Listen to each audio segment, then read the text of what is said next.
of incident investigation, working with teams, appreciative inquiry, and all the other good things we've heard about.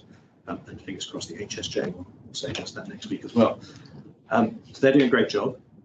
I think patient safety specialists, different trusts have taken a very different approach. So we decided to put new resource, new people into this role and do something better and different.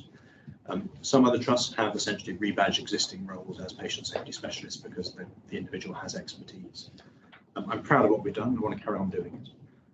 The Ockenden report would have noticed whilst Ockenden was preparing her report that patient safety specialists were coming into being, and that generally speaking they're a good thing, and therefore a recommendation is a patient safety specialist specific for maternity. I want to grow our patient safety team.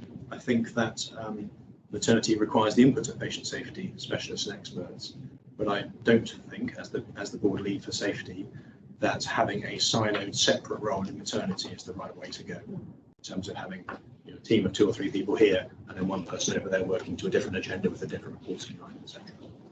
In terms of the Ockenden report, we could tick the box very easily, because it so happens that our 2 Annas both have maternity backgrounds, so it's a slightly academic conversation. So one of them is a midwife and the other is an obstetric anaesthetist. But fundamentally, I think we should try and grow our patient safety specialist team and the patient safety partners. We should agree that, of course, they'll work in maternity. We should work with maternity to understand what that proactive work plan looks like. Clearly, the reactive bit we can't really plan, but the proactive bit we plan with them and KPIs, etc. But we may formally, if we do that, be taking a sort of board decision to not go with that recommendation for the following reasons and have to document that clearly. So should I pause there for that particular item? Absolutely. Yeah, I'll ask colleagues for questions or comments. The patient safety specialist, who do they report to? Me. Under that role is straight into you. Hayden. Excellent. Thank you. With the work plan supported by the patient safety committee. Ian, thank you for the comprehensive report. It's really welcome. I had a question around outcomes for women from ethnic minorities. Will the MAG have specific oversight of ethnicity data, and will they be tracking that? Okay. So the answer is yes. Yes, it's important, and MAG would be the right place to do that. So we need to find a way to do that. One of the biggest regrets about continuity of care is that the way it has been rolled out, well, not a regret, it was rolled out across the country, focusing on areas where outcomes were poor. And that was informational for other reasons. We intentionally put in continuity of care teams where there was most to gain in terms of outcomes, and therefore withdrawing those teams is difficult. That said, we weren't in reality delivering full continuity of care because of the staffing gaps. But yes, we will work with the service and with BLMK to better understand outcomes geographically.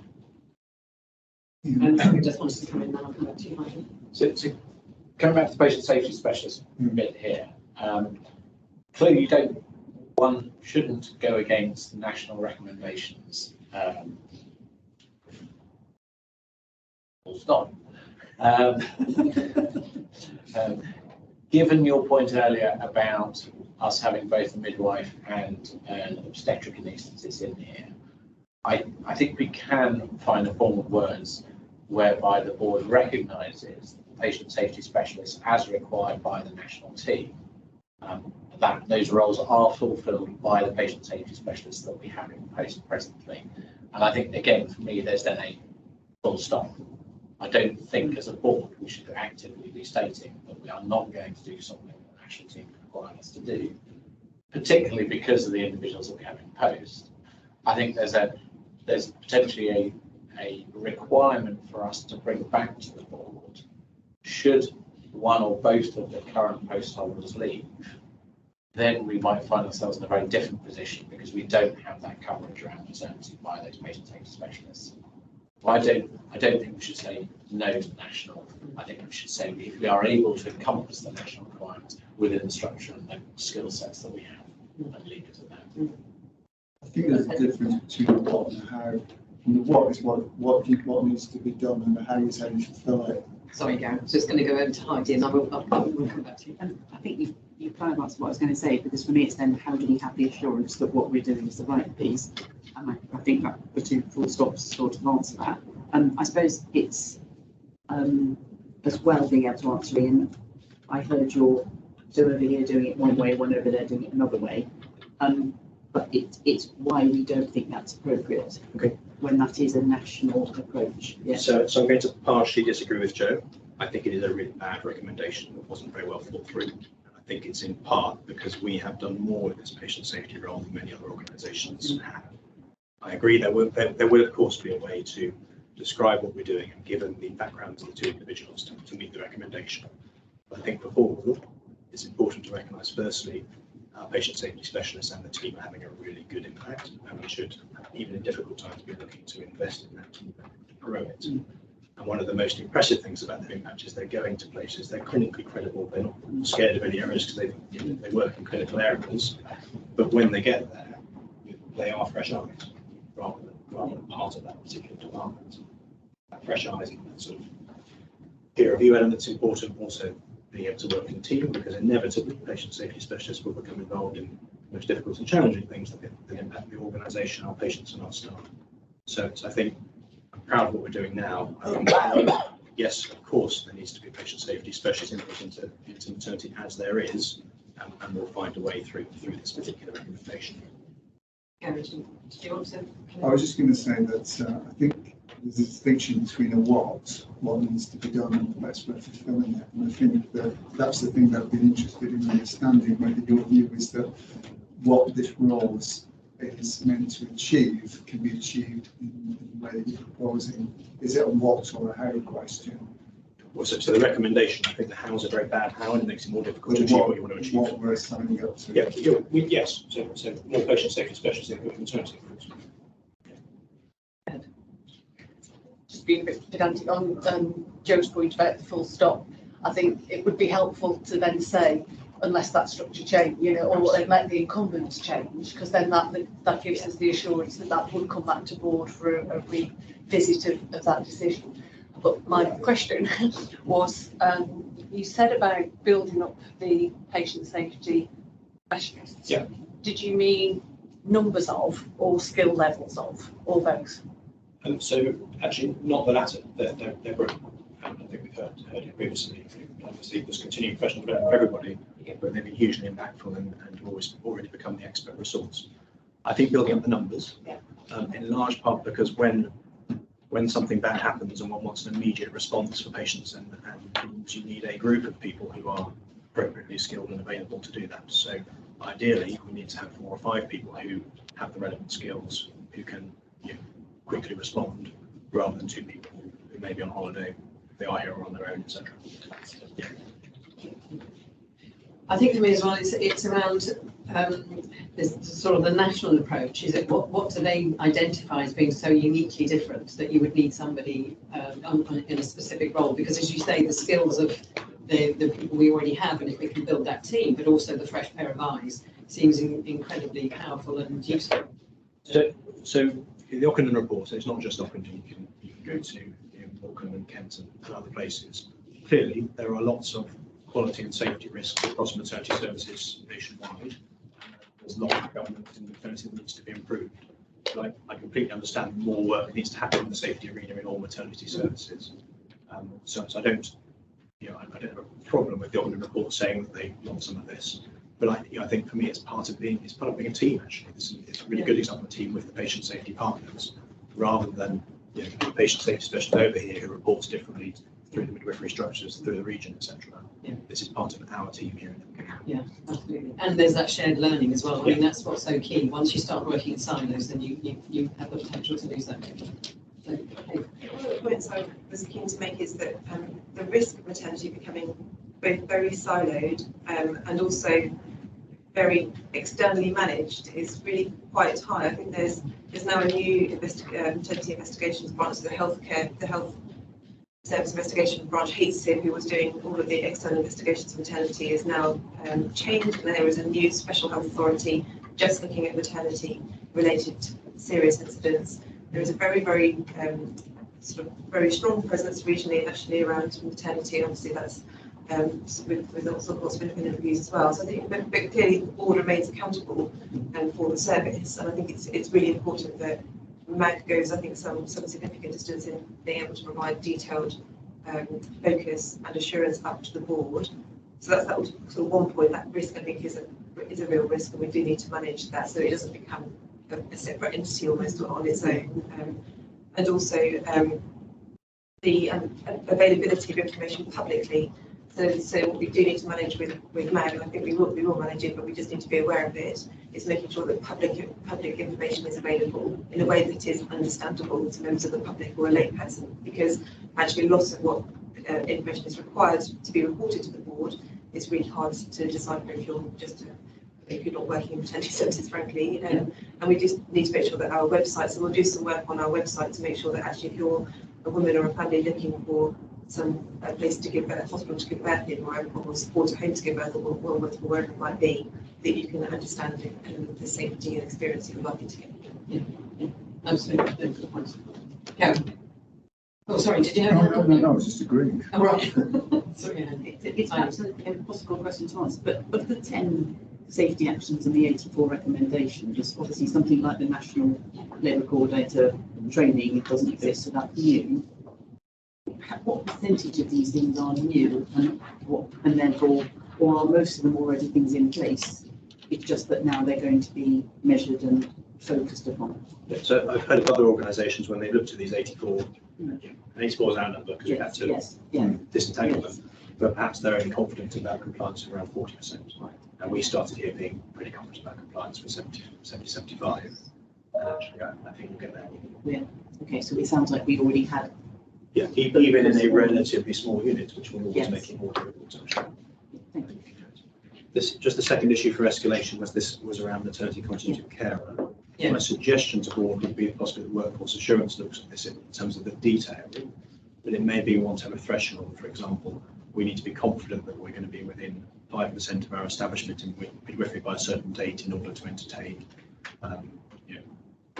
activating a work plan around going back to continuity of care. Yeah. It has to be sustainable, doesn't it? So, we don't really happy with that approach. It sounds very sensible. But I think for workforce, it needs to go for that discussion and that detail. And then perhaps going back to your suggestion, Joe, in terms of, because we have, people with the right qualifications anyway at the moment, we can meet those things, but it will come back to the board if for any reason somebody leaves or whatever. We can have that discussion. But also, I think probably judging by the conversation, the board colleagues are keen. We do build up that cohort of people. It's extremely important and very effective. So. And just terms of reference was the other thing that you wanted approval, and everybody's looked at them. Are you happy with those? Yeah. Great. Thank you very much. Thank you.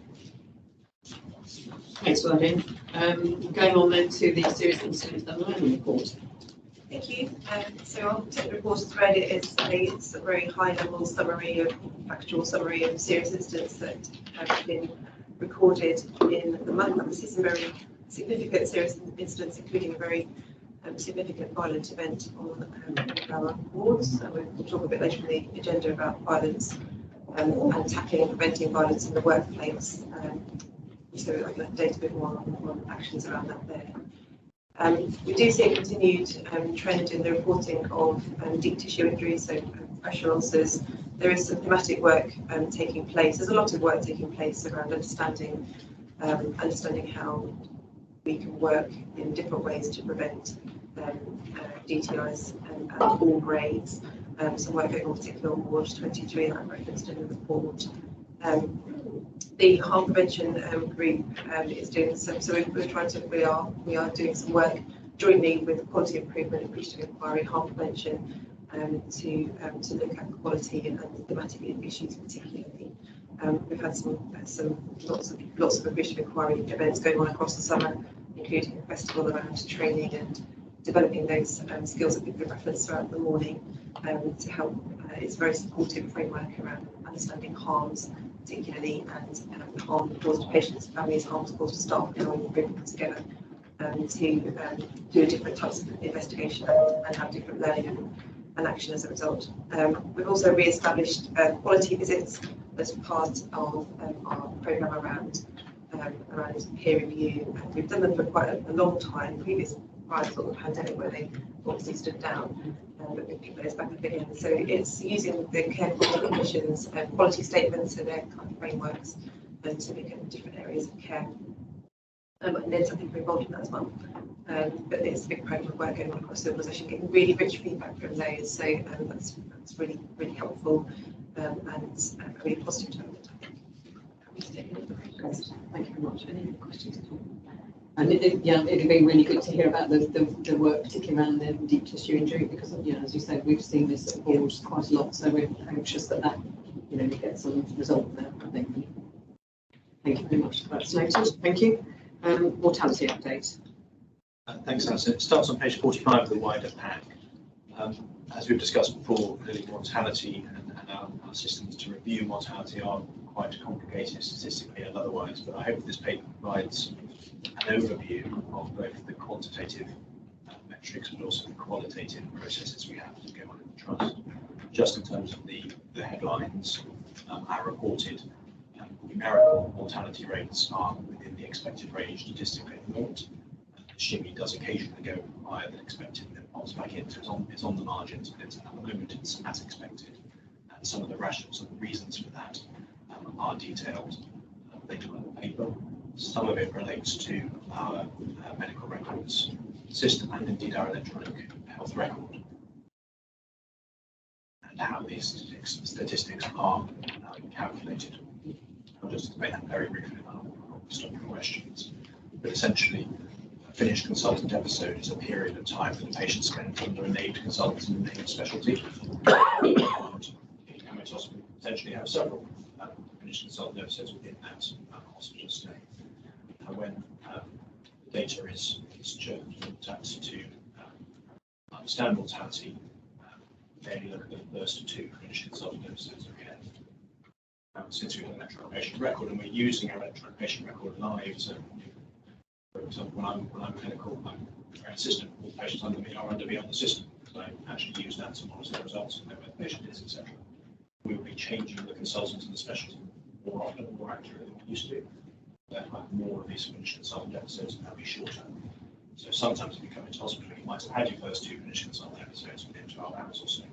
And if we haven't managed to make a firm diagnosis, what we've just said, the patient's breathless, because we haven't done the diagnostics yet, then that will have an adverse impact on statistics.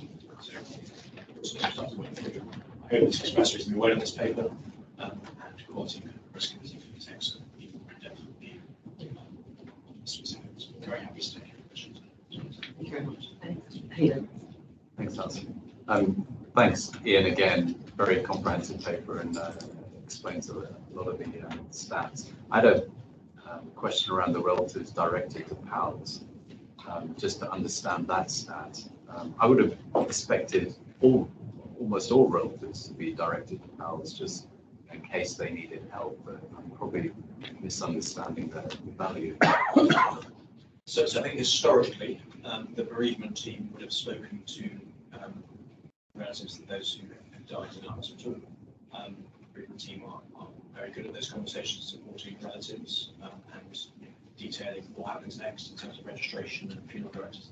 So with the introduction of the medical examiners, every single family is being contacted by medical examiners plus or minus bereavements. There's more contact. And the medical examiner's role is such that actually the family are asked very specifically, do you have any concern at all? And it's hypothetical, the family might, for example, say, yes, I've got a concern, the general practitioner didn't do this, that, or the other 2 years ago or something. So there'll be all sorts of concerns that come out of these conversations where they relate to the hospital. They're being directed back to patient advice and the team. Such that the teams can be asked their questions and hopefully answered answers. Very often, their concerns that may well not be grounded. Their worries rather than complaints, if you see what I mean. And the PALS route often concerns those ones. Okay, any other questions? Thank you very much. That's for Luton as well. Thanks. Going on to 12 then, the workforce report. Yeah, thanks, Danielle. Thanks, Alison. So I'll take this as read and just highlight a couple of key points. Recruitment, we're still very, very busy in recruitment. The team are working really hard to get through our vacancies and our adverts as quickly as possible. We are still having a lot of interest in all our adverts, which is good news. And so we continue to recruit as quickly as we can. International nurses, we're now on getting through to the main wave of dates. If you remember, we had a lot of issues booking OSCE exams. We're coming up to the main wave of those now, and I'm pleased to say that the vast majority of our nurses are passing and then going into working our numbers, which is really good news.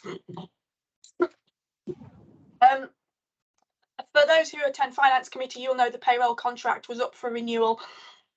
We've gone through a procurement exercise and selected a new provider. The contract value is about 300k per year, and it's a 3+1+1 contract, so that's 1.5 in total. So if we could just note that at board, please, that would be appreciated. Flu and COVID vaccines, we continue to plan for the Protect and Reflect event as we've done in other years. So you'll recall that we have an event in the Academic Centre where people can come and do their staff survey and have their flu and COVID jabs and a piece of cake and a sit down.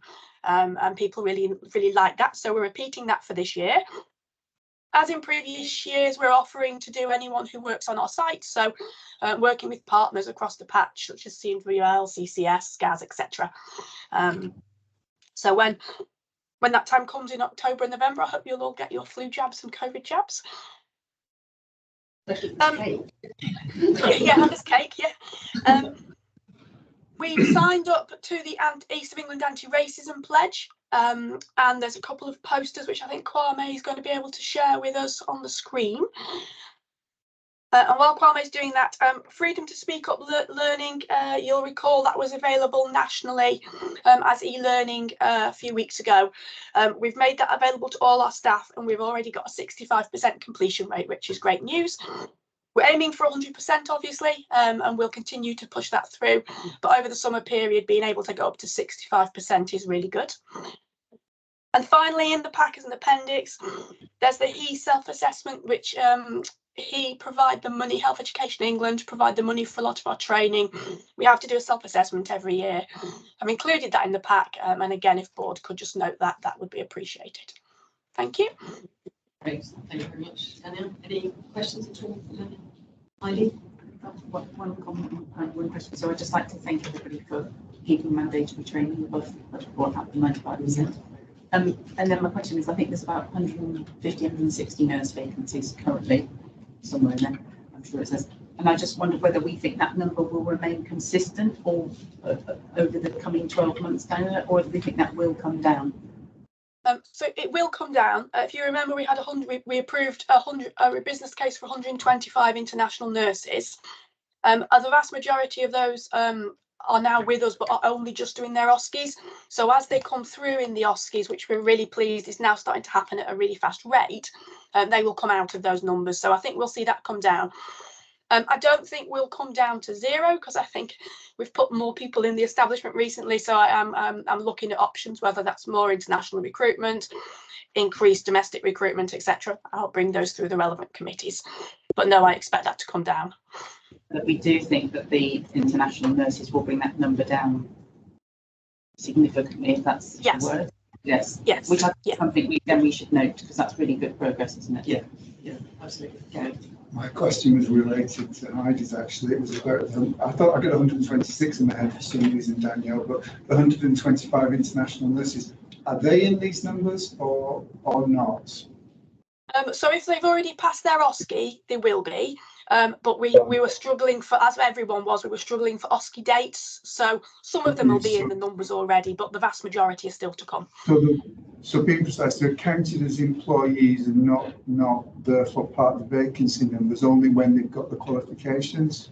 Yeah. So what happens is we bring them in on a reduced band until they pass. So they're not counted as a qualified registered nurse yet, till they pass, and then we sort of uplift them to the next band, and then they're qualified registered. Okay, I've got you. So they're in the numbers, but not at the level that you need them to be working at. Understood. Thanks, Alison. Thanks, Danielle. Just interested in your views about how concerned we should be about the leaver turnover rate. I appreciate the stability index has been good for the last 3 months, but leaver rate seems pretty high. Yeah, so in HR, we're referring to it as sort of the mass resignation across the country at the moment. We think what's happened is lots of people stayed with their teams during COVID and then moved on. So we're seeing that rate across all of the trusts. Effectively, every HRD is focusing on retention at the moment. I was recently asked to speak at an East of England group, and when I was there, I said, you know, we've seen retention, we're seeing issues with turnover, as everyone is, but it's really good because we're getting multiple people applying for all of our jobs, far more than we'd ever have had previously. And the other HR sort of met with stony silence, and some of the other HRDs said, well, we're not experiencing that quite the same way.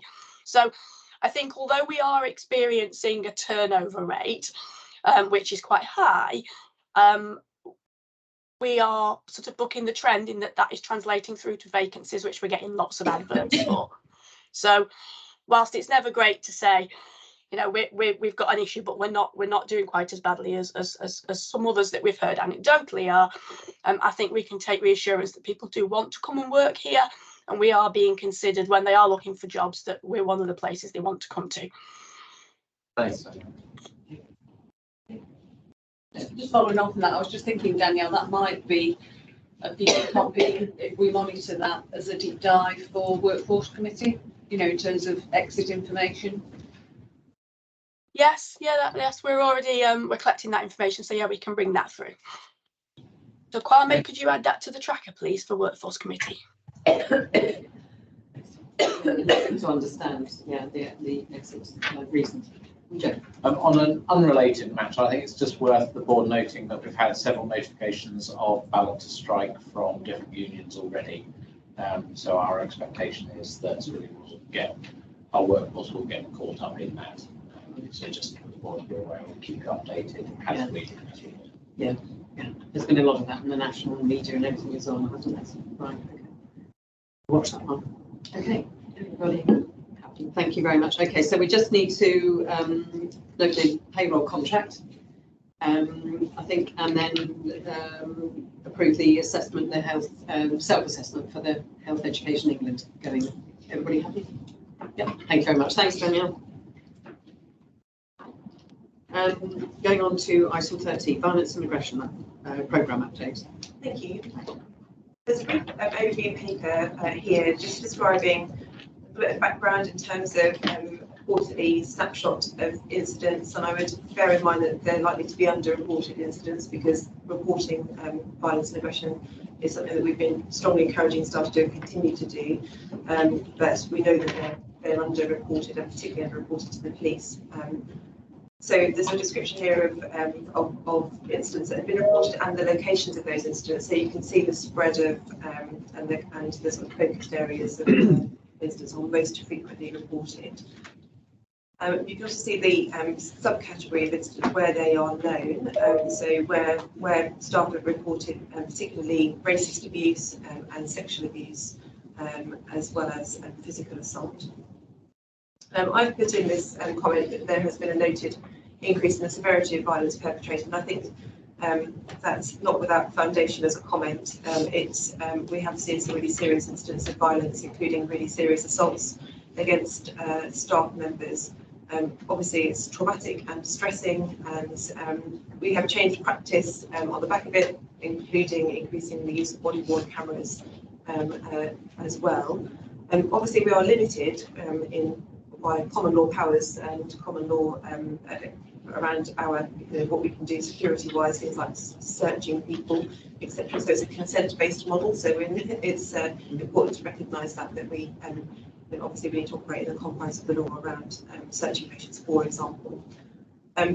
There's summarised work here that has been led by the Violence and Aggression Prevention Group, which has been a group that involves lots of people across the organisation, and particularly HR have done some really, really great work along with security and health and safety, putting in place increased training, campaigns, awareness raising, a victims charter as well around specifically supporting victims of assaults and violence and aggression, so that we can encourage reporting to the police and that also people feel supported through the process.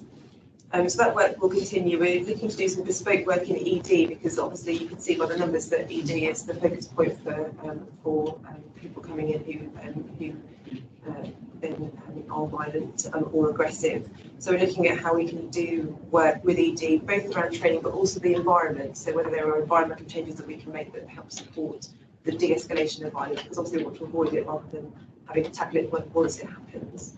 I've attached, and I wouldn't normally bring this to terms, but I think it's interesting reading the new violence and unacceptable behaviour prevention strategy.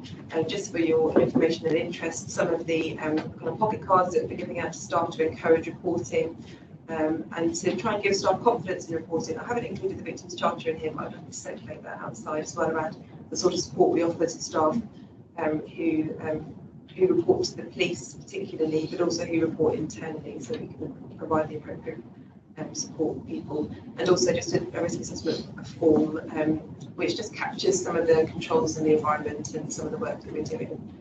I'm happy to take any questions. Obviously, Danielle's also been leading this piece of work as well, but I'm just trying to save their voice by presenting it.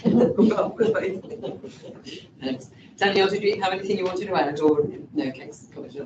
Thank you, Gary. Okay, you say that the number of incidents are I'm afraid, and I think you reported on it last time, I just can't remember. What was the last quarter? What's the trend? Oh, I can't remember the numbers off the top of my head in any way. So I just wanted to get some sense of whether things are going worse, and if so, why? Follow-on question. And then the other question for me is, in terms of, it seems as if we're doing an awful lot of really good things to address the issue. We've talked about this before, but do we involve experts who can help us see how we can deal with these things? Do we bring people in who are specialists who say, well, this is an environment that will, you know? Yeah, so that's what we're looking to do, particularly in ED. So we've found there's sort of few of them around. But we've looked particularly at getting an external expert in environment and security to look at that particular environment. Yeah. But also there's some wards, so particularly wards 18 and 19, we're working with our mental health partners, for example, around providing de-escalation training and distraction, and looking at the environment there around distraction techniques too, to support patients who may have dementia, who actually there's lots of work we can do before something gets escalated to becoming violent. Also around training, particularly for healthcare assistants who might be doing lots of one-to-one work with patients who we're looking at how we grow their skills and in de-escalation too. So yes, is the answer, but it's particularly ED, I think, is a difficult environment, and one we really need to focus on, I think, as well as work across the ward areas. Perhaps we can get those number comparisons. I will do. Yeah, Sorry, if we have that, that would be very helpful, and we can see the impact of all work. I must admit, I do like. I mean, the bullet points. Do not accept it, report it, prevent it. I think it's so important. Those sorts of things are so effective because it's nice, straight to the point, and very clear. Yeah. But it's very much around showing that we want to support. We want people to report it, let us know about it, and then we can do something about it.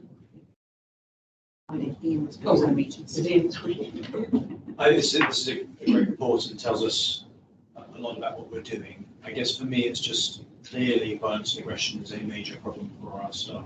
And we need to remember, I know it is in here, which is bringing to the surface, that violence and aggression is also a problem for our patients. They may not be the direct victims of it, but it's being in an environment where something like that's happening. Yeah, it can be really distressing. I think it's really important for the patients. Absolutely. Yeah.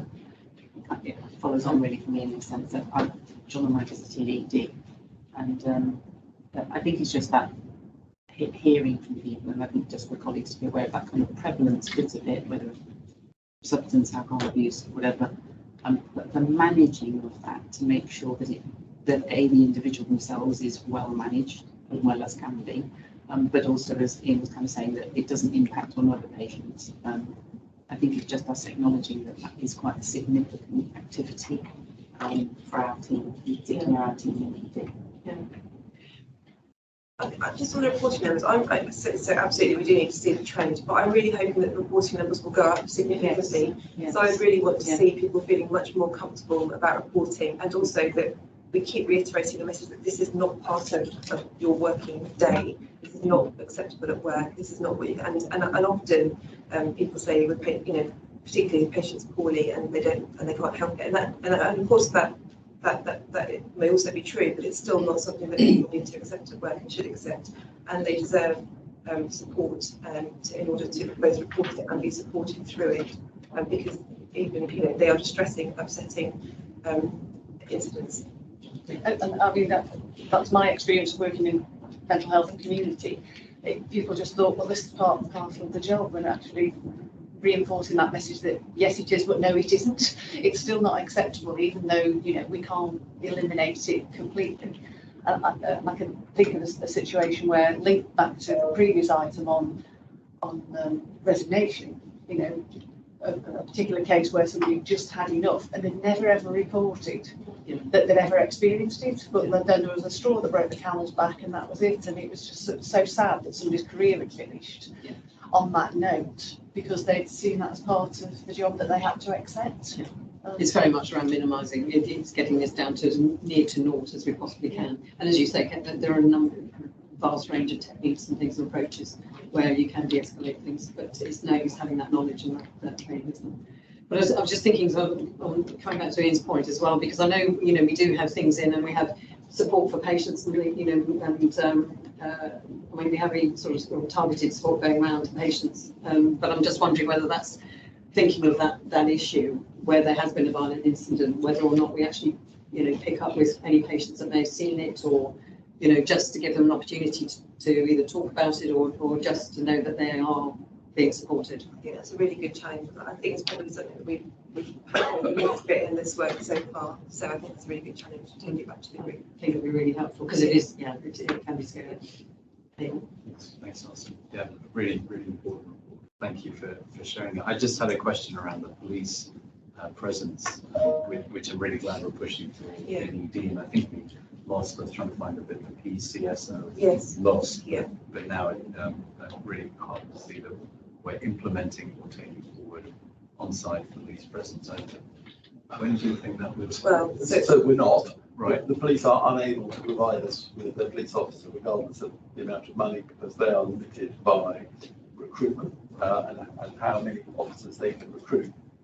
So there is no possibility in the medium term that we will get a police officer back on site regularly. And currently we're not even able to provide a PCSO. The PCSOs operate slightly differently, and PCSOs have to apply for a job, whereas police officers are assigned a job. And therefore we have a vacancy for a PCSO and we're hoping that a PCSO will apply for that job.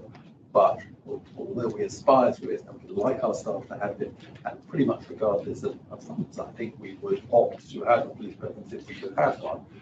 Right now, we are unable to do that. I wouldn't want to give the false impression that it's there, because it isn't right now. So we're trying very hard, but it is. We have to wait for a new PCSO, and unless recruitment to the police force changes substantially, which of course it might do under the new government arrangements, they are not able to provide us with a police officer. I mean, it might be something to take and discuss, but I'm just wondering whether, in terms of, you know, having our own support and training, whether the police offer anything to support civilian, if you like, security, or they don't.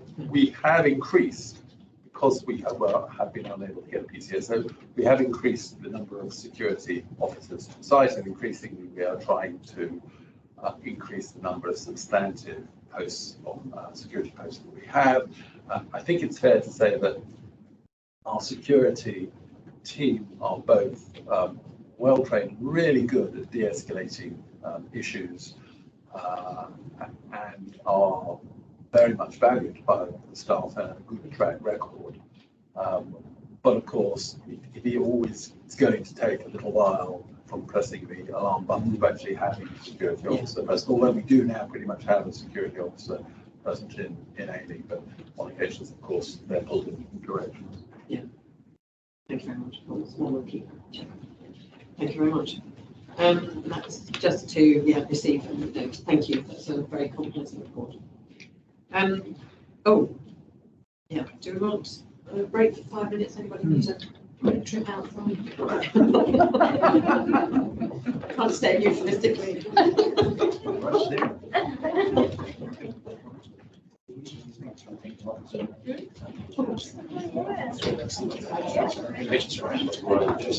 Page deference. That's a good one. Can I shut this down?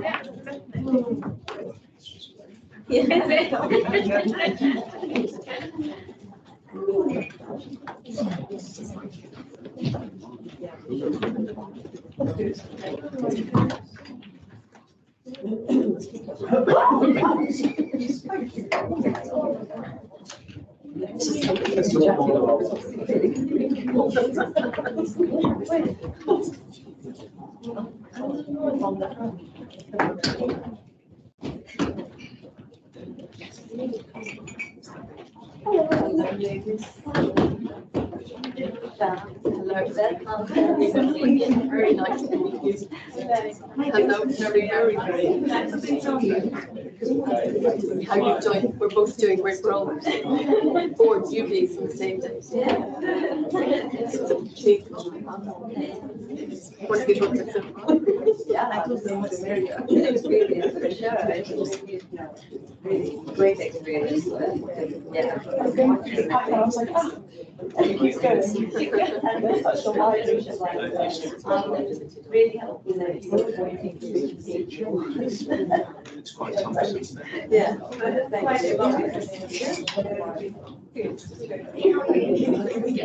Trying to keep going.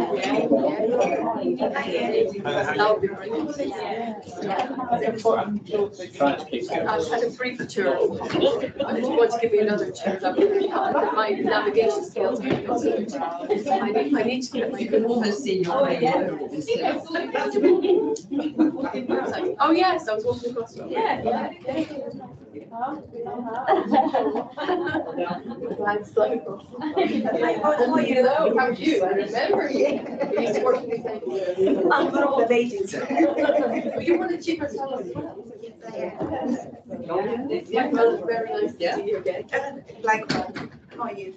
Yes, good. I mean, you said it's really nice, very overwhelming, lots to do, lots to learn.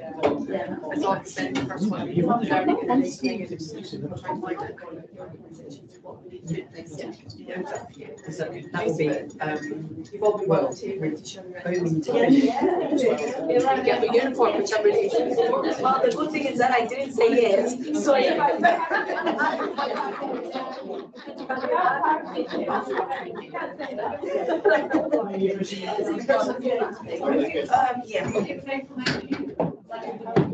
It's not the first time for me, it's the first time for business. They're all quite very different. Yeah. So we're up quite late. Yeah. Tell me, you work sometimes with their talent and sometimes with the other. What kind of line where you work?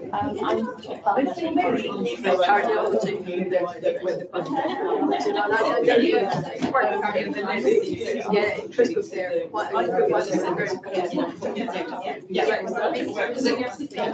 just want to switch the sport line. Oh my God, you're my first class.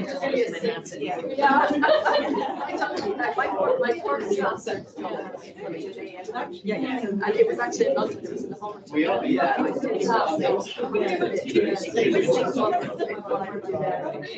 Oh, right. I thought it was going to be a surgery.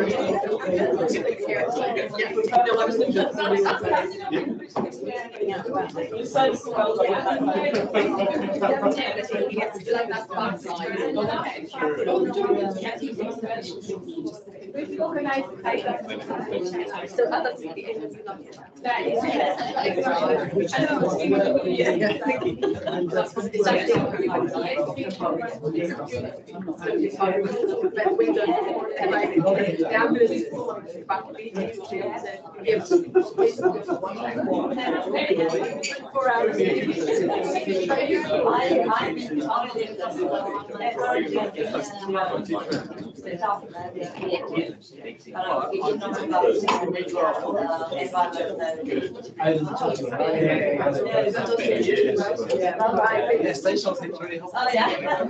Like, I want to be in your video. You are not for technology.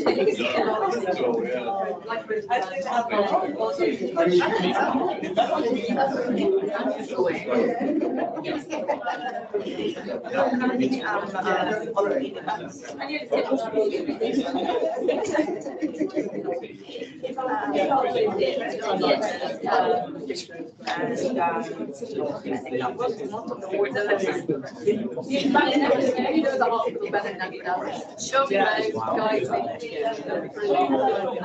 Oh, I need to know all of it. Because I've been lost. So the first day I went around in the pool, so I was trying to find out how so I live in Norfolk, so I split up my team. I'm staying in residence, and then I'll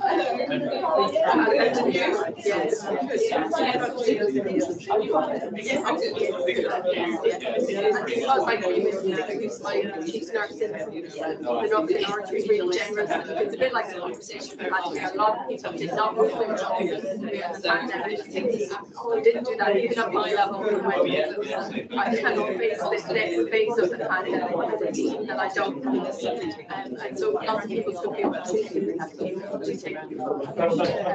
So yeah, I think she's definitely I'm married to a geriatrician. So I'm big into every other person in frailty.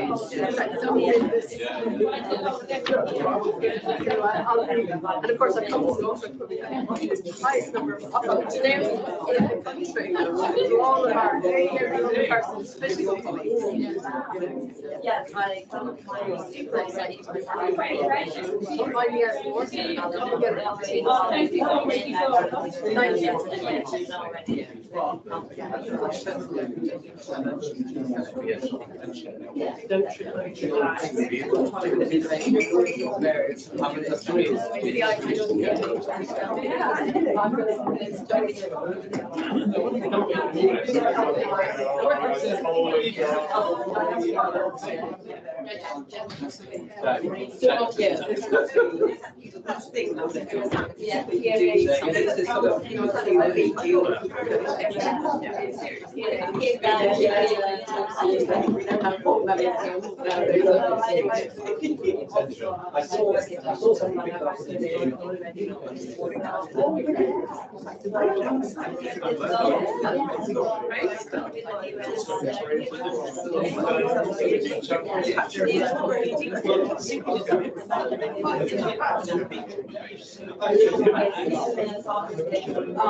I'm excited.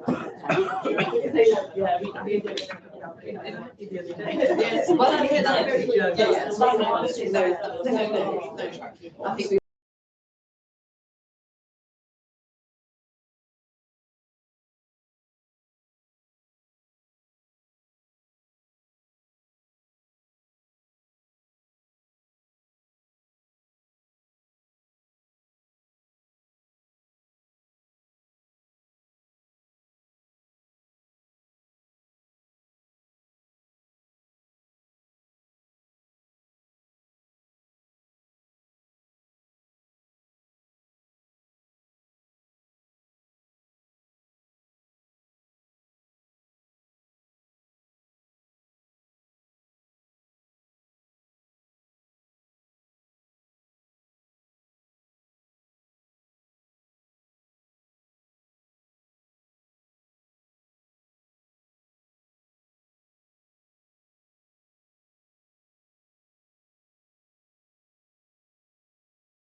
performance report. I am, thank you. Sorry, can we need to keep, sorry, run over a bit of time.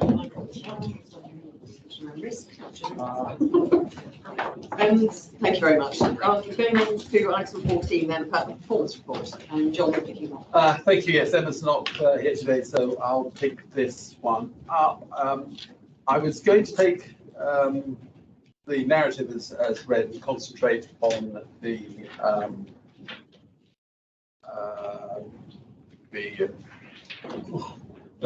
balanced scorecard.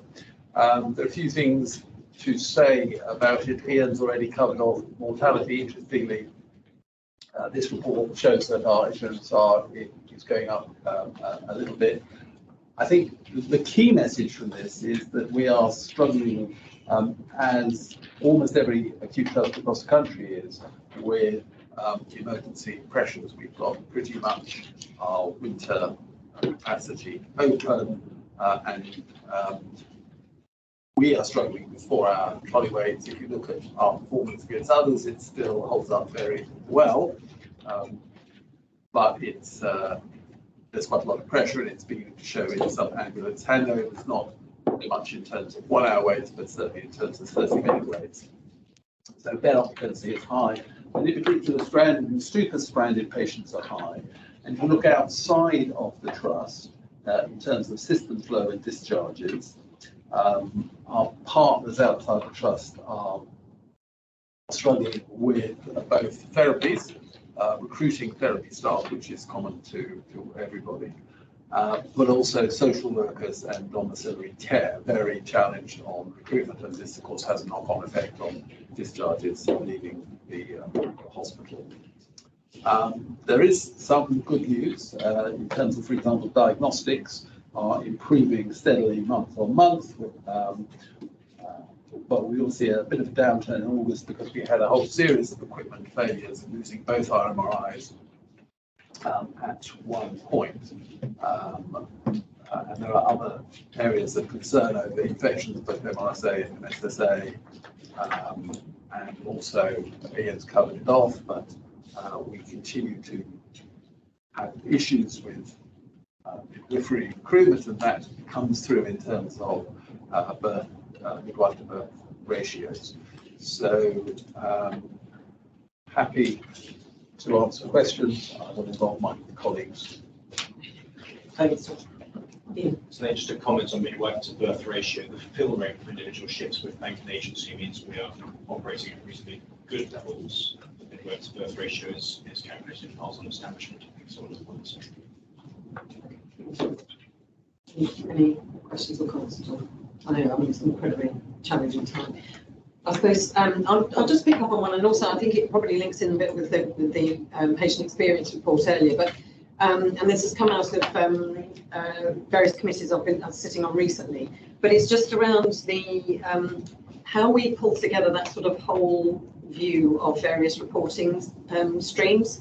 Just thinking about, medical issues will go through sort of medical route, clinical issues through the clinical units.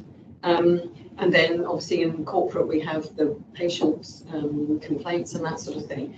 And I suppose it's just around being clear how we pull all that together, because obviously a lot of that may have overlap with performance, obviously patient experience and that sort of stuff. So how as an organisation do we pull all that in?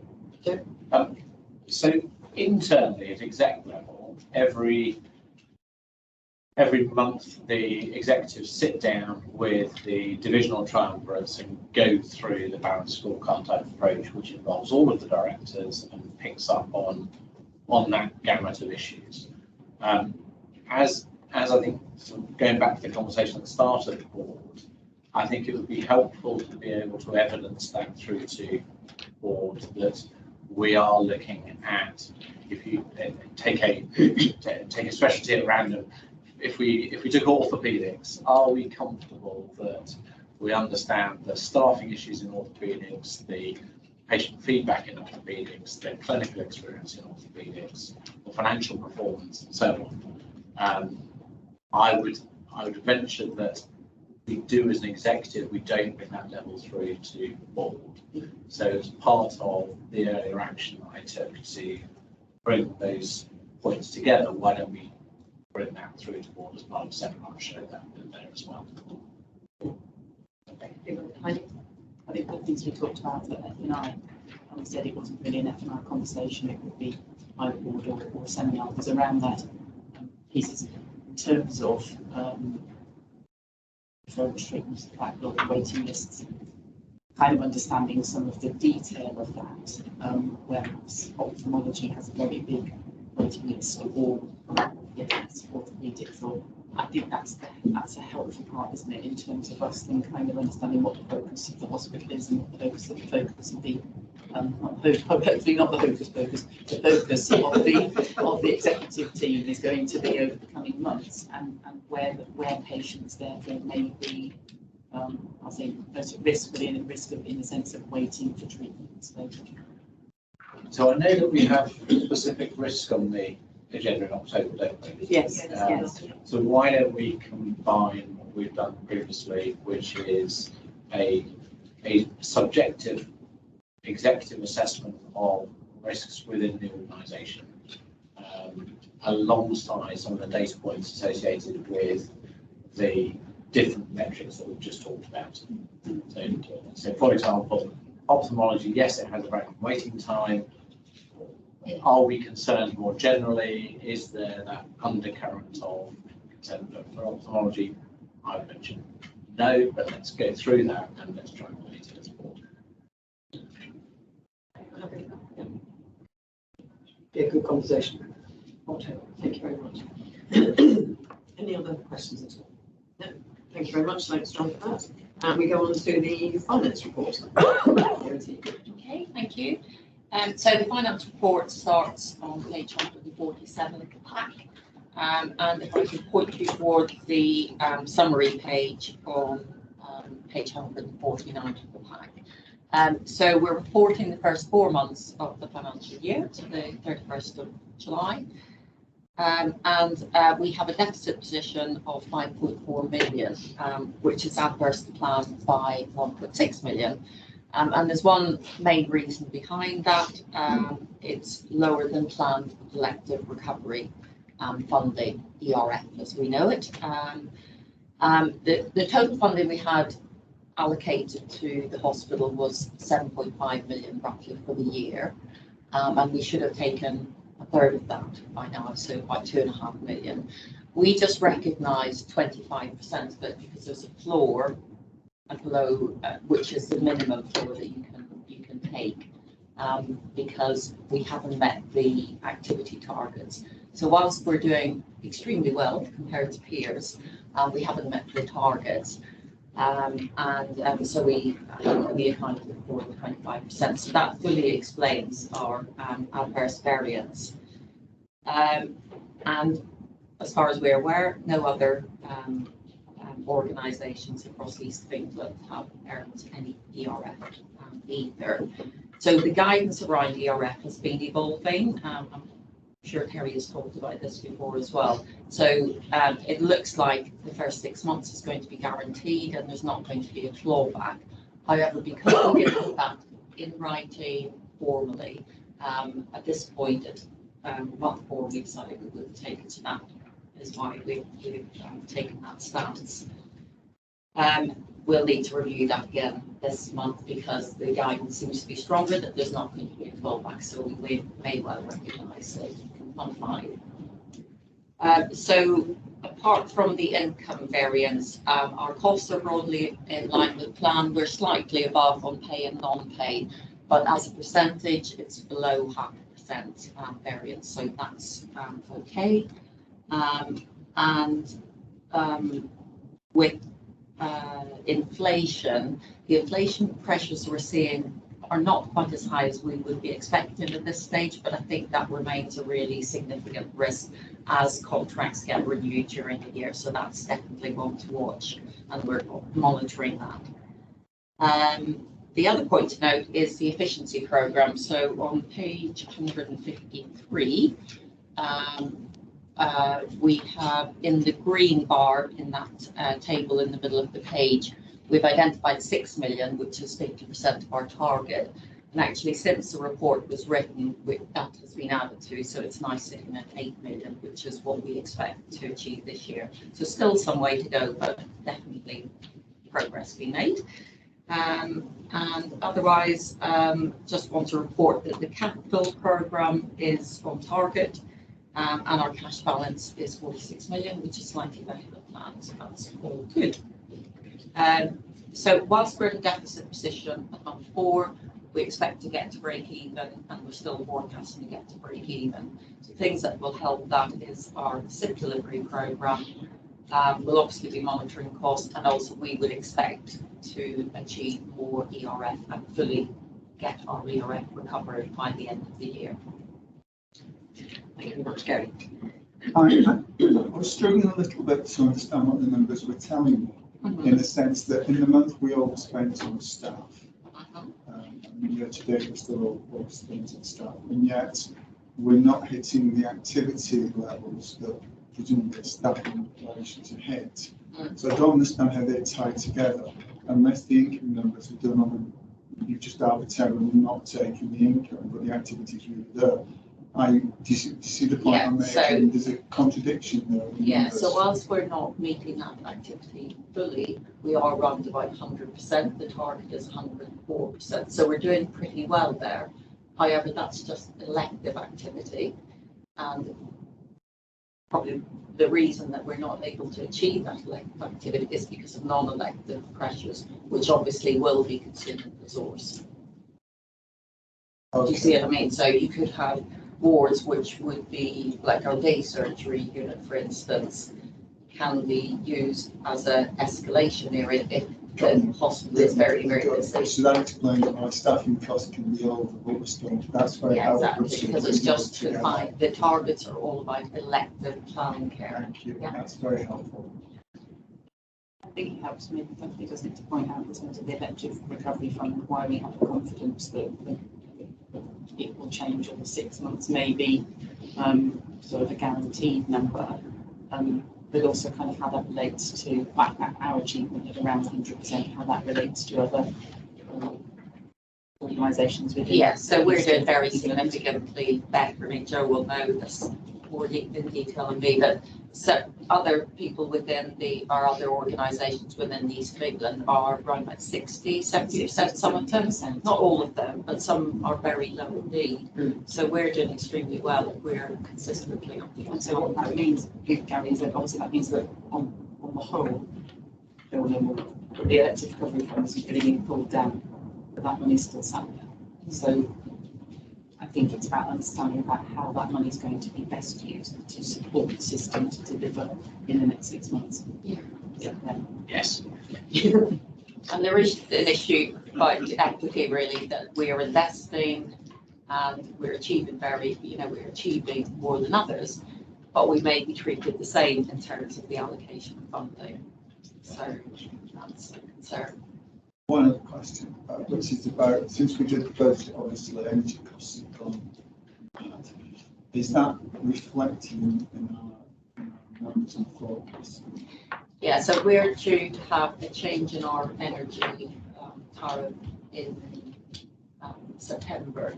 So we'll see it come through. So we've had a guaranteed price up to this point, and we don't know what that's going to be yet. But we do have some contingency for energy costs. That's one of the reasons we went to if you remember, in the evolution of the plan, we submitted a break-even plan. We went to a deficit plan to recognise the additional costs, and then we went back to break-even, which was to do with funding. So we do have those costs in there for inflation. So whether they're going to be enough, that's no guarantee there really. Just to pick up the energy conversation, because it's pertinent to all of us. That means we have had a small increase, but the hospital's electricity bill, for example, has gone from 14 pence per kilowatt to 16 pence per kilowatt. We've been killed for that term right now. We will obviously, just like everybody else, have to bear a very significant uptick in electricity prices. The NHS, however, does negotiate as the NHS and has therefore is a huge customer and will get whatever discount it is possible to get, but obviously it isn't, you know, it's not, we're still going to have a huge increase. And of course, we are now on a good sunny day generating about 15% of our electricity as well. So we are in a relatively good position. But as Stephanie says, we will, our bill will be going up, and we'll have to go with that. Yeah, and we don't know what that level is yet. I certainly don't, unless you've got more. Yeah. Okay. Thank you very much. Thanks, Stephanie. Thanks for that. Noted. Just to say, Joe's got a regional meeting, that's why he's disappeared. He's had to go on slightly early, so it's one of those 3-line whip. So, John, you're stepping into his shoes for me. Excellent, thank you.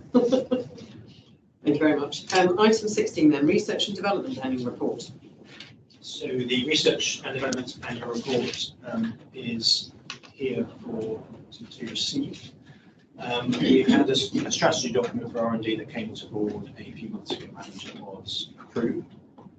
In essence, this report describes the R&D activity that happened during the year 21-22.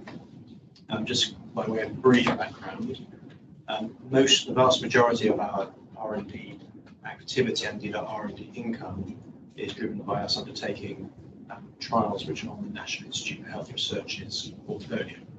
And if you recruit lots of patients to those trials, then your income streams go up and you can employ research nurses to administer those trials. So most of it, probably 80–85% of our activity relates to NIHR trials.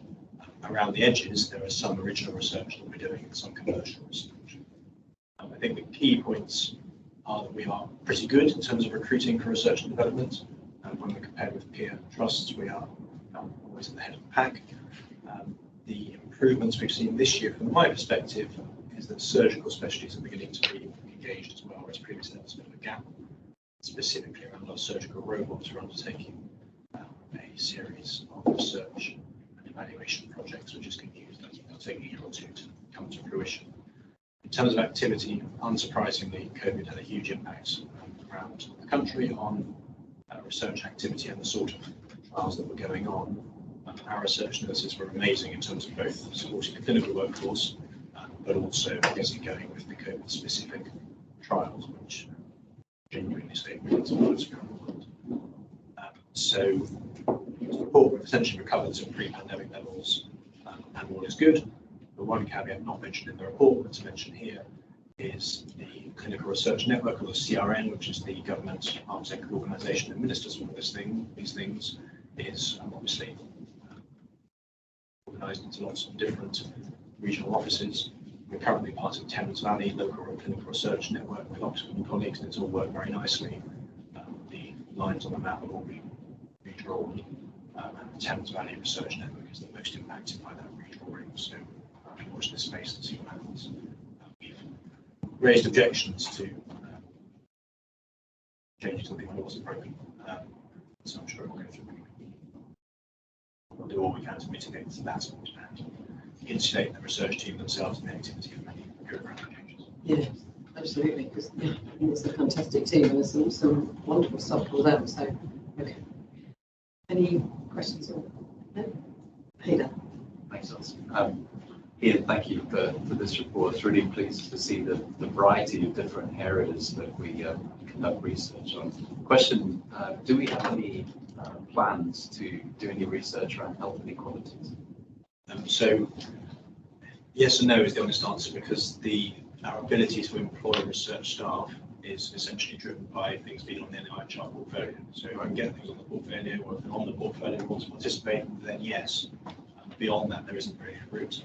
I know REMA and ICB colleagues are certainly interested in research and development generally, including inequalities, and it may well be that the ICB groups could do something in that space. It's very difficult for us to find. But we do apply for those, and it's just about whether we win.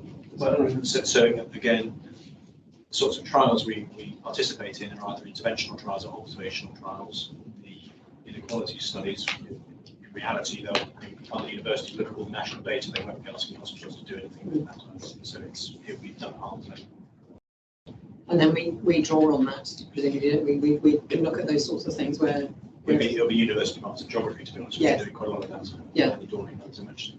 But yeah, I guess, I mean, it's something I can probably, I'll ask Rena, because I have one-to-ones with Rena for the system. So certainly, and I know we've had a lot of discussions in our various meetings over the last 18 months or so around research and how to really promote that in different areas across the system. So, I mean, that would make a lot of sense actually to pick up on that.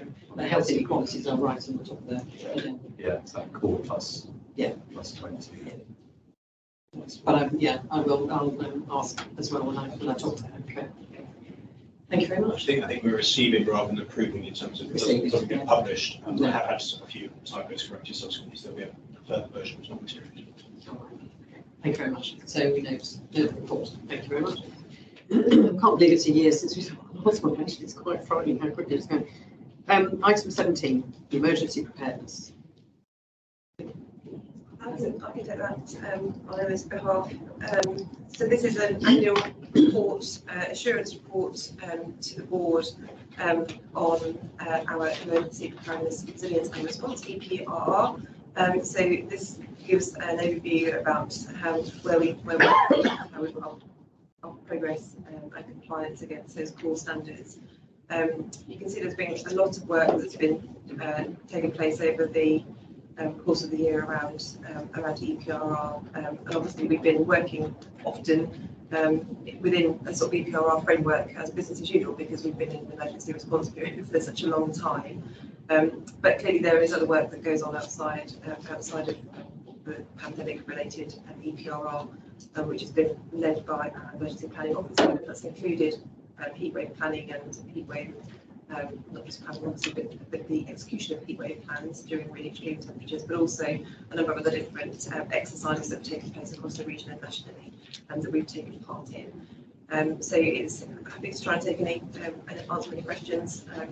There's lots of work that continues to take place. There's lots of regional work as well in things like RAC, which is about the evacuation of our hospitals and our role in that, and other exercises as they continue across the year. Thank you much. Hayden. Thanks, Alison. And really just to add to what Kate's saying rather than a question, I met with Adam Biggs, our EPRR specialist as the NED attached to this, a couple of days ago, and was greatly reassured. I mean, he's all over it, and I think that the only bits left to achieve 100% are presentation of the board, which we're doing right now, and sign off by us, and also this RAC thing about concrete, dodgy concrete in our hospitals. We're waiting for them to make a plan around it so we can incorporate it into our plan, even though we don't have that type of concrete that is crumbling. So, you know, when we do moan about our estate, and some of the buildings we've got, at least we don't have that crumbling concrete, which seems just horrific in some hospitals. So we're going to suffer from the impact of that. So yeah, I just wanted to add to Kate's statement. Really, that was very Thank you very much. I think it's might be worth noting for a minute. Adam does do a phenomenal job actually. As the emergency planning officer, it's been a really difficult time to come into the NHS as the emergency planning officer, having been in an emergency for almost the entire time that he's been here, and he's really, I think, just for 30 minutes, just really grateful for all his contributions. I'm sure everyone would say that if she was here. Brilliant. We're very lucky. Everybody happy? So we just got to approve this. Yeah, please. Thank you very much. Approved. Significant risk register. So there's the risk pack as usual. The significant risk report just gives the board some information on risks that have moved and changed in the month. That is a sort of routine monthly review of risk across the divisions and across the organisation corporately and across the clinical divisions. So it gives an overview of that, and obviously we publish our significant risk register, so it's available for public scrutiny. So I'm happy to take any questions on I know it's very hard to read on the screen, the significant risk register. Obviously, NED members and exec members will see this in committee as well as in operational committees for the board, for executive members of the board. Happy to take any questions or note any comments. Can I just ask the items left in the corridor that's now being lifted up as a risk? Yes. cause that to be lifted up? So I think so. We've been doing quite a lot of work around corridor clearance, and so we've reinstigated some corporate called captains rounds on a Thursday morning, where estate security, lots of members of the sort of corporate team go around and do a sort of assessment of the whole site and stable corridors particularly, and they raised it as a risk, as an increased risk. Having said that, it will come down again because they've done a phenomenal amount of work in a short time to reorganise some of the storage that's in main stores, and also we're looking at storage more generally across the hospital because as our equipment grows, and particularly when we're in escalation, then stuff just proliferates, and we need to make sure that obviously corridors it's critical that they are clear from a fire safety perspective, but also looking at bringing the ward environment as well around some tidiness and being able to store things appropriately. So it's come up this month, it'll go back up. I think it's very positive. Yeah. It's escalated Yeah. and taken back down. It's exactly how I think it should look. So. Yeah. And it's having a dynamic register. I mean, that's the thing, isn't it, actually? You're seeing things coming and going. Paul, you as who's the risk manager, have done really great work on this, and you can see the change across throughout the month as it moves and changes all the time. So it's really, really positive. Yeah. I'm still getting my head around how this all works compared to other places. Where you've got under status overdue, so small. Can't give you the example, but where it says it's overdue, would that have an impact on the scoring? No, not on the likelihood versus consequence. It just means that we put pressure on the risk owner to review it because it's outside the review date. So all the serious risks should be regularly reviewed. So it's not, they would normally be reviewed monthly unless there's a reason not to, for some previously agreed reason that we tolerated the risk. So if that sort of continued to be overdue, would there be an escalation? Yes. Yeah. Just building on that a bit, and I was going to take this offline with you, John, just about the IT core, the core IT network, if that fails, because I thought we talked about this before, and there were switches, and we bought switches, and you know the thing says due to implement 16th of February, but then it doesn't say why it didn't happen or anything. So maybe something is overdue. It would save me asking the question if it was in there to explain why it's overdue, what's happening.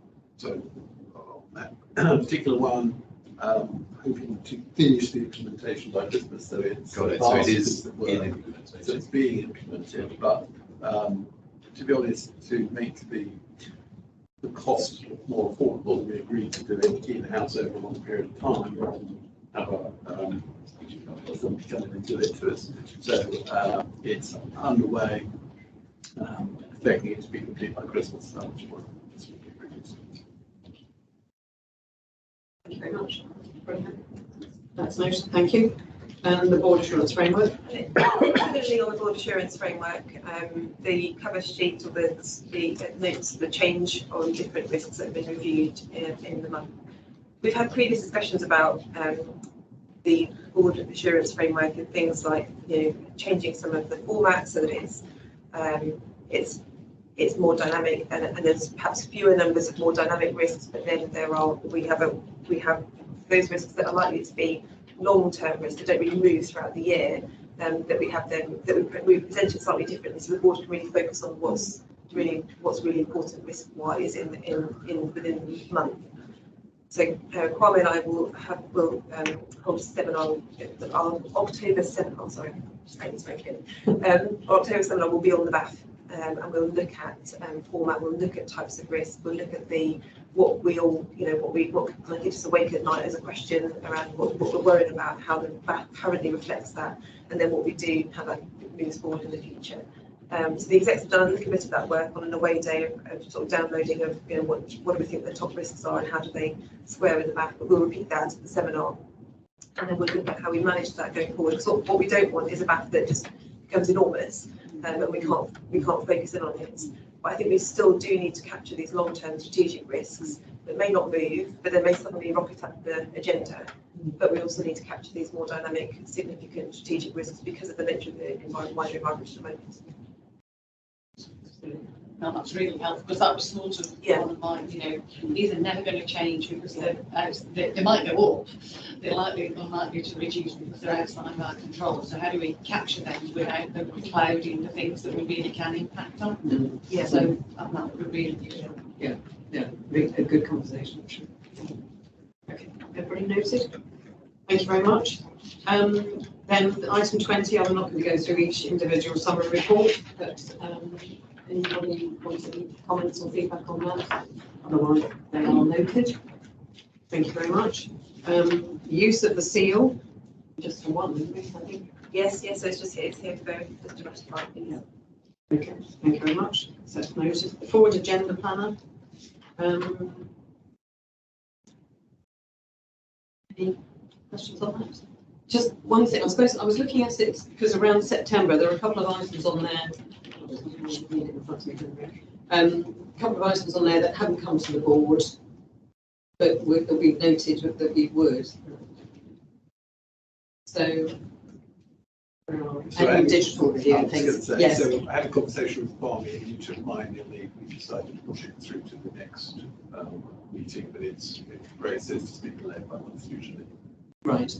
Okay. And the messenger review. Yes, I was going to take that to the workforce committee with Danielle first. Oh, great. And then the come back up. Okay. Right. Hey. You can see the green plan.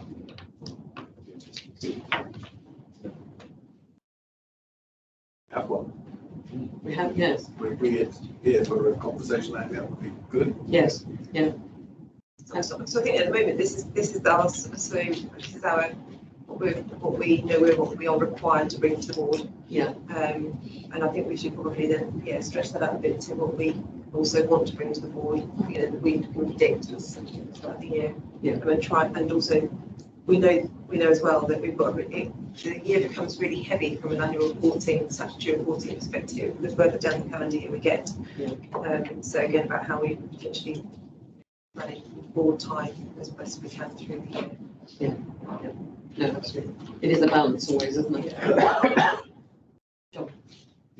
Oh, Ian. So just the antimicrobial stewardship annual reports on here. I wonder if we should be doing that as a subset of a wider IPC annual report. Just in terms of governance and risks. Antimicrobials is a small part of that wider objective. Right, and there's no reason that it has to be specifically on its own. Probably bring it together, I would have thought. Yeah, that's a very good idea. Yeah, maybe we could look at a few things, see if we can do that sort of bring concertina them a bit. That would be a very good idea. Yeah. What was the objectives item?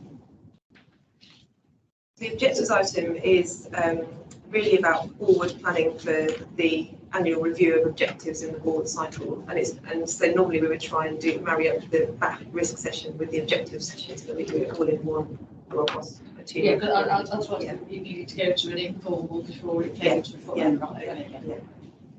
So I think this is the formal forecast agenda. We need them, and then I think we've done some separate work on the seminar agenda throughout this, where we want to do more development throughout the year. Yeah. And possibly, I mean, certainly if we're going to have a discussion around the back with risks and things as well, that may well fall into some looking at our objectives as well. Yeah. Okay, that's good. Thank you very much. Sorry. Oh, sorry, John. Just to say, since we just mentioned it in passing, the annual digital review, in my conversation with Kwame, I asked about whether there's guidance about what it should contain. There really isn't any. So if anyone, that could be immensely boring or miss the mark completely. So if any non-executive colleagues would like to drop me a note saying it'd be really interesting to know a bit more about that. Right. That would make it probably more relevant and interesting for the board. And how it focuses. Yeah. Okay. Thank you very much. Hayden's already making Yeah.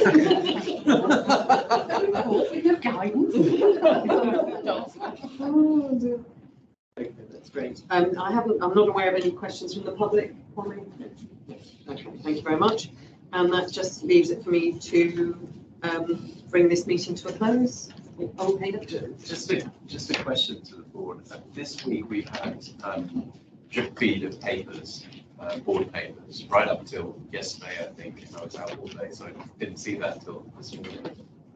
Just wondering, would it be worth having a cut-off date to say, by this day, the paper should be in, and if they're not, it just moves to the next meeting, so that you know, we have at least 3 or 4 days to kind of digest everything. So there is a cut-off, and Julia is very, very good at reminding executive members of the board of that cut-off date. I think this month particularly because of annual leave, Right. it's been really difficult for some of us to come through.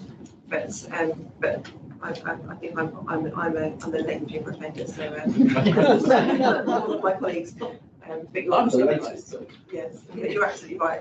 And it's not the fault of the administration of the board. It is paper that's.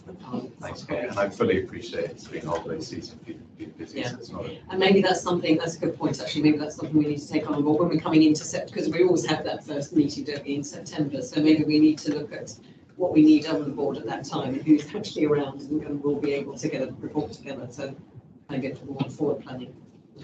But I was just going to comment on what a really good set of papers. I thought they were shorter, crisper, clear, which is what we've been asking for. So given John here has told me I've got to be more challenging about the quality of papers. I thought it was a really good read, and I got to the heart of things quicker than I have previously. It's a good move. Thank you very much. Thank you all for your time, and thank you very much for our audience today. Good to see you all. And we've now got a break until 1 o'clock when we come back for the part 2. Thank you. Thank you very much. Can I, outside the meeting, could I just confirm what this afternoon's timings are? It's 1 o'clock.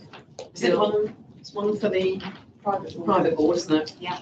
And then I think 1:30 we've got the remuneration committee. That's just for the next. Right, Yeah, that's fine. yeah. Oh, okay. Is it 150? Well, this one runs to about 150. I thought it was. Yeah, let's give it to Tuesday, her. Oh, did you? Oh, no. Yeah, no. No, that's good. It's 2 o'clock.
Yeah, I felt I was very. And now It's helping back. Oh, yes. Would you? Yes, absolutely. Why not? Let's give you the extra box. Extra. All that. Give you the extra. Then, that's my extra car activity.